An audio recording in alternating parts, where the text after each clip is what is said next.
les chéris, bonjour et bienvenue pour de nouvelles aventures au Monténégro aujourd'hui et sur la fabuleuse ville de Kotor. Je vous remercie tout d'abord de m'écrire, de me liker et de vous abonner surtout. Je remercie tous ceux qui m'ont écrit pour me dire qu'ils prenaient beaucoup de plaisir à voir mes aventures au sein des différents pays de cultures très différentes. Alors Kotor, vous avez trois façons, et le Monténégro d'une façon générale, de vous y rendre. La première, c'est by bus, souvent from Dubrovnik, donc de bus en provenance de Dubrovnik. Ça, c'est le plus simple. La seconde, vous pouvez faire une croisière, donc vous pouvez vous y rendre à travers un ferry également qui vous débarquera pour la journée. Et enfin, directement, tout simplement. Kotor, c'est le pays où le calme se mêle au charme d'une côte escarpée, auprès de collines et jonchées de montagnes de basse altitude. La petite ville de Perast jouxte le bord du lac qui est en fait un fjord. Oui, c'est un fjord, un bras de mer qui rentre et ça vous donne des allures en fait un peu du lac de Com. Oui, la sérénité des grands lacs, le lac majeur, le lac de Com, vous êtes un peu dans ce cadre-là, très calme, très serein, très agréable, très beau, très glamour, très idyllique. L'ambiance feutrée tranquillise, apaise, relaxe les tensions, elle laisse même à supposer un repos bien mérité, comme une césure dans un monde agité où la démesure et le tintamarre de nos activités respectives se trouvent soulagés par un regard sur une eau où la sérénité silencieuse nous éblouit, par de là une perspective encerclée de montagnes.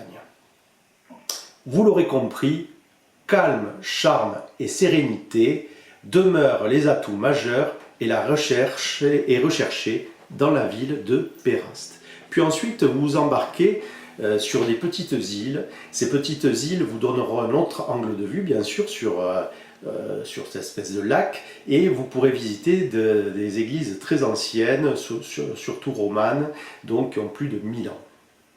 Puis direction la perle du Monténégro, ou l'or de Kotor, une ville fabuleuse, une cité médiévale où la pierre demeure le subsidiaire de la beauté des lieux. Une ville bâtie de pierre et d'histoire. Kotor vous transporte dans le temps. Kotor est la réminiscence d'un passé glorieux, de la prospérité d'une belle cité, d'une belle bourgade que vous croiserez à chaque ruelle, église, magasin, restaurant, tous vêtus d'une même unité architecturale. Vous voilà donc plongé dans un retour vers le futur médiéval. Le sens de circulation est simple, il est elliptique, donc vous tournez autour de la ville, vous vous laissez guider par le flux des touristes et vous pourrez admirer au fur et à mesure de votre visite les bâtiments bâtis de pierre qui sont vraiment somptueux et pleins de charme. Vous rencontrerez donc des marchands, des lieux de culte et surtout une vie extraordinaire bordée d'une atmosphère reposante, mais attention, attention, parfois proche de la fournaise. Il fait extrêmement chaud au Monténégro et en particulier dans cette ville de Kotor. Prévoyez quelque chose à boire. La beauté saisissante en tout cas de Kotor vaut le détour. Le lac ouvert sur la mer qui est donc un fjord de plus de 28 km.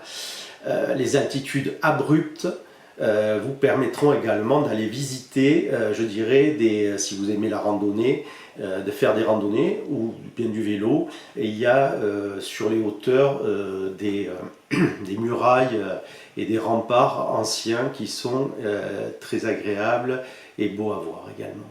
C'est donc un voyage lumineux. Et d'ailleurs, Lloyd Byron n'a-t-il pas écrit le plus beau mariage entre terre et mer a dû se produire au Monténégro. Le plus beau mariage entre terre et mer a dû se produire au Monténégro. C'est Lloyd Byron qui l'a écrit, c'est certainement vrai. Une fois sur place, franchement, on comprend mieux pourquoi les mots résonnent encore aujourd'hui. Ces mots sont fabuleux. Alors maintenant, vous allez me suivre sur ma prochaine aventure à Dubrovnik, en Bosnie-Herzégovine, et sur la ville de Mostar également. Mais avant tout, vous likez de suite, vous vous abonnez, comme ça vous ne manquerez rien.